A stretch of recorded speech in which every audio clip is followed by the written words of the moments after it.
Hi, my name is Rob and I help manage digital content for the Endangered Archives programme at the British Library. To help us avoid some of the common challenges encountered when working with digital data, the main issues that we need to consider are organisation and documentation. When it comes to the digital preservation of your collections, make sure that the collection is complete and organised in a structured and logical manner. Digitisation projects can generate files of many different types, including images, sound, video, text, and 3D objects. For each collection, it would be useful to identify which particular files need to be the primary focus of preservation. For example, in this series of images from a multi-page book, the entire book, including front and back cover, has been digitized.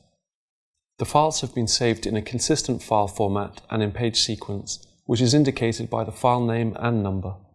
The use of naming conventions aids consistency and may need to take into account things like the format of dates and numbers, the use of punctuation and abbreviations, and the correct sequence of multi-page items.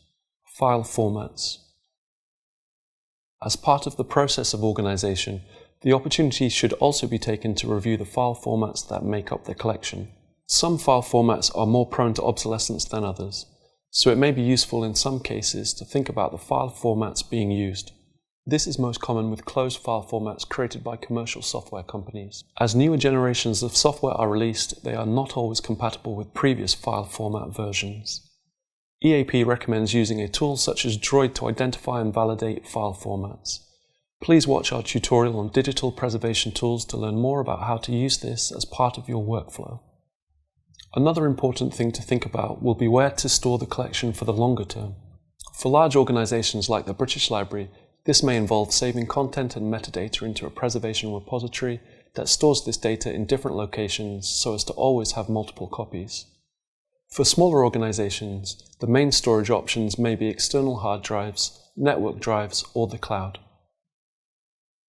Standalone computers, like a desktop PC, might be suitable in some cases, but the storage of master files on removable media, laptops, or smartphones is not to be recommended.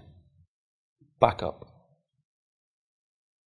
As soon as you have created a digitized version of your collections, back the files up in more than one place straight away.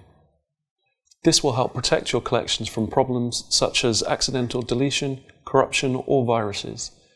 Keep each of your digital copies in physically different locations so that both are not lost in the case of disasters such as fire, flood, or theft. Regardless of the specific storage approach chosen, there will also be a need to regularly check that the files have not been changed or become corrupt during the backup process. Checking that your content remains the same is called fixity. There are tools available that produce a checksum, which will alert you if something has changed in your files. Please watch our Digital Preservation Tools tutorial for more information on this process. It is never too early to start considering what to do about digital preservation. A well-planned digitization project that has adopted appropriate digitization guidelines should be well placed to produce outputs in forms suitable for long-term preservation. This tutorial is part of our online video series covering digitization, digital preservation and conservation for the Endangered Archives programme. Feel free to explore these resources at eap.bl.uk/training videos.